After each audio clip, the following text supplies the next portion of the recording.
వచ్చాం.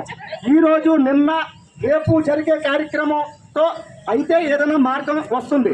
లేదంటే ఎంత దారుణమైన పరిస్థితులు ఎదురవుతుందో గవర్నమెంట్కి చెప్పాలని మనం వచ్చాము.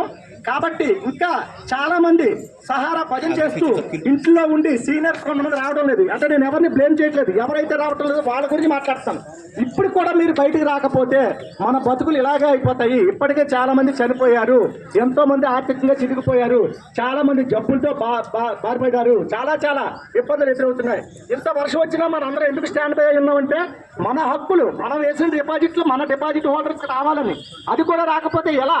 ఆస్తులు అయితే కొన్ని లక్షల కోట్లు ఉన్నాయి, కానీ మనకి ఇవ్వాల్సింది కొంతే. ఎందుకు ఇవ్వరు? అవి అమ్మేస్తే మనకి ఇవ్వచ్చు. కానీ గవర్నమెంట్ ఏం చేస్తుంది? నాకు అనుమానం ఏంటంటే ఎవరికో అప్పచెప్పడానికా లేకపోతే వీళ్ళందరూ తినేయడానికా? ఖచ్చితంగా అడుగుతున్నాను. మీరు ఇవ్వాలంటే విత్ ఇన్ 1 month లో మీరు గవర్నమెంట్ ఆఫీస్ నుంచి పేమెంట్ చేయగలరు.